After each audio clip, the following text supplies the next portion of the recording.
Merrick says, "Do you have any warm-ups or rituals you do before playing or practicing?" Um, One thing I try to do, if I'm gonna be doing something where I'm working with a metronome, let's say I don't practice with the metronome every day, but if I'm going to practice with the metronome for a particular practice session, one ritual is that I'll turn it on before I'm ready to sit down and practice. Like, I'll turn on the metronome while I'm making coffee or checking email or something for like 5 minutes, or just, while I'm getting my guitar out and tuning it up. Um, so that I can start to feel the pulse before I try to play along with it, which I think is a good practice. Uh, Similarly, sometimes I'll put on a piece of music before I pick up the guitar and try to hear what's going on in the music, see if I can figure out at least,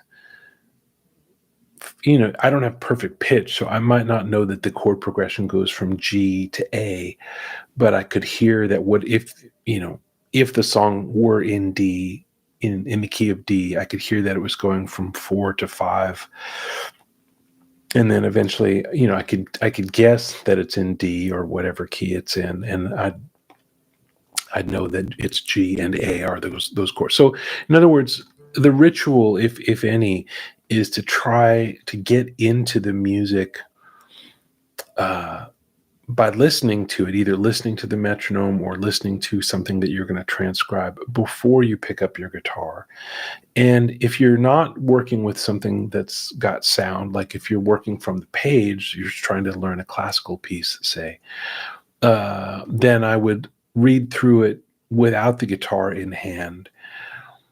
And all of these are just kind of ways of reminding myself that the playing part is the last part of the chain of what needs to happen and not the first part. I think it's easy to start warming up your hands and kind of be looking through the telescope the wrong way. So you're just working on technique without any context of music.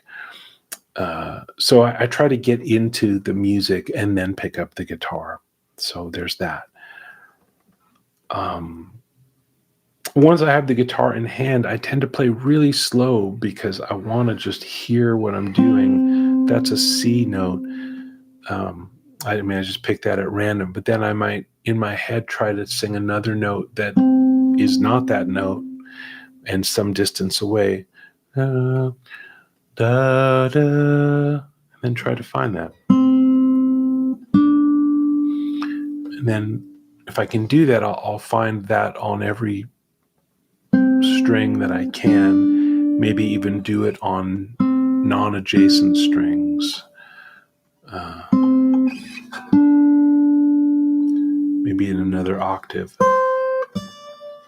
And then I'll start again. Here's a note at random, A. Da, da, da, da, da, da.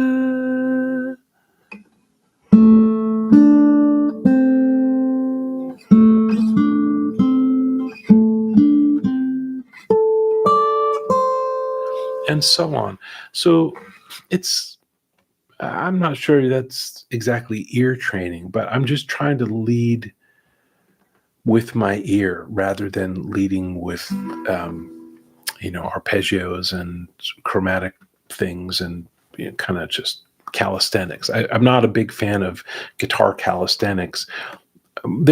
I suppose if you're a really technical player, you have to do those things because you need them. You need to be able to move quickly. My playing doesn't require a lot of speed, so I'm not practicing speed because it's not my musical intention. If that is your musical intention, then you have to ask somebody else that question and find out what they do, and try to do those things that would build that up.